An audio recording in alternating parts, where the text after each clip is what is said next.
Hi, all. Welcome back to my content.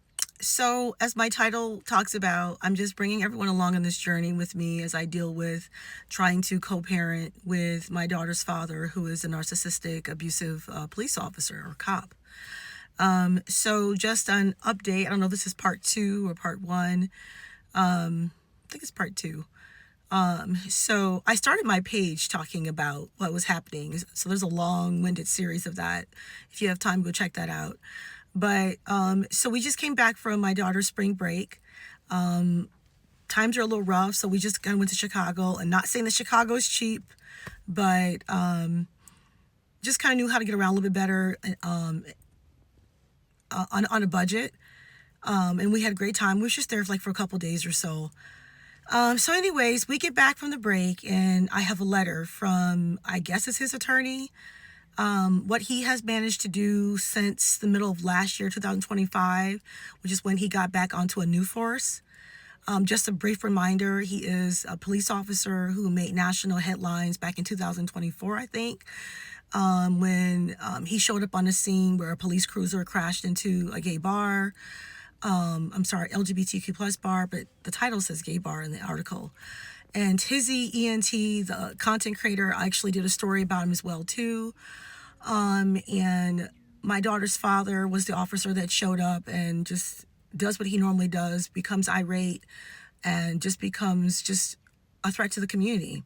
So, in a nutshell, my daughter's father is currently facing 3 alleged physical bodily harm charges. 2 of them was when he was on his former force, and the other one is a civil case. There was a 4th case that got settled, and the individual received over $100,000. And so there's a history of domestic violence and abuse with me and him. But anyways, long story short, we came off vacation. And I was met with the letter saying that there's a new court appearance I have to make. He is coming after me for custody, child support. It's just, this has been like this for more than a decade. In the past, I have had all my restraining orders denied and dismissed. And there's been, again, relentless custody and child support orders. So you would think somebody who's facing all these cases and stuff and who barely got back onto another force would kind of chill out, be a better person, but it's not happening like that. So yeah, I just, as someone, I consider myself a survivor, and I'm going to continue to survive the situation. I help people in similar situations, so I'm no different when it's happening to me.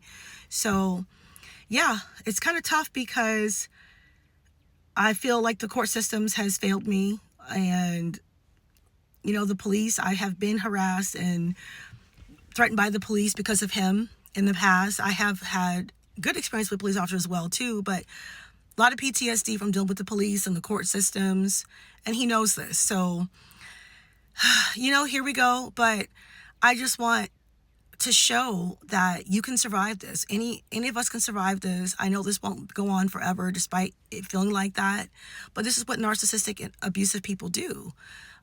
Their goal is similar to, for those of you who believe in the devil, is similar to the devil. The devil never stops doing evil things to people. And so to me, narcissistic people are the same way. They're never going to stop trying to do things to harm you. He said back when he got onto the new force back in July of 25 that he was going to destroy me. So, here we are. I don't take his threats lightly.